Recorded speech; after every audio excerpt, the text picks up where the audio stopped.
नमस्कार. आज आपण आलो आहोत तापोना तालुका दारव्हा जिल्हा यवतमाळ या ठिकाणी.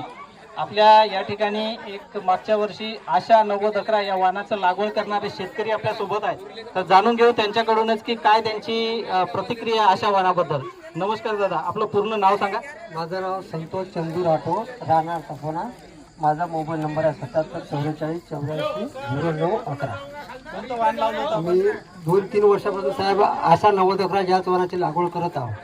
दरवर्षीच मला नाही काय एकरी 15 क्विंटल 20 क्विंटल आणखी 22-23 क्विंटलपर्यंत मला ॲव्हरेज आलेला आहे.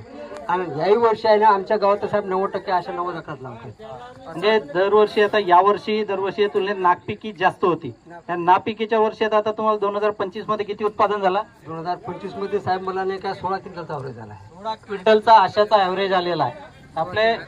आणि मागच्या वर्षी साहेब मला 2.5 एकरात 56 क्विंटल 60 किलो कापूस झाला. म्हणजे आपल्या भागासाठी हे आशा वाहन एकदम सुटेबल आहे. एक नंबर. आम्ही याच्यानंतर दुसरी व्हेरायटी लावणार बी नाही आहोत, काहून की आमच्या जमिनीमध्ये सूट आहे आणि उत्पन्न भरपूर आहे साहेब. एक तर दुसरी गोष्ट म्हणजे कसं की कापसाचं वजन भरपूर आहे.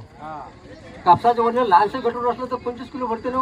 दुसऱ्याचं मोठं गाठो 2 बाहेर उठून दिलं तर 22 किलो भरते. मग काय लावा दुसरी व्हेरायटी? मग काय आशा 9011 लावायची. आणि मजूर काय म्हणते? मजुराची मजुराला येतात साहेब 1 क्विंटल 10 किलो 80 किलोच्या वर. प्रत्येक मजूर 80 किलोच्या वरच वेचणी करते. वेचणी एवढा सोपा आहे. सप्पा क्विंटलच्या वर बाई चालली जाते. पाहू आमच्या गावातले आशा 9011 मी तर लावणार आहोत. आमच्या गावात बरेच कास्तकार आहे, ते बी बरेच लावून राहिले. आपल्या मित्रमंडळी आणि नातेवाईकांना काय सांगा? आमचे मित्रमंडळी तर साहेब लावतच आहे 2-3 वर्षापासून. ते म्हणजे काही सांगायचं कामच नाही. चला, धन्यवाद.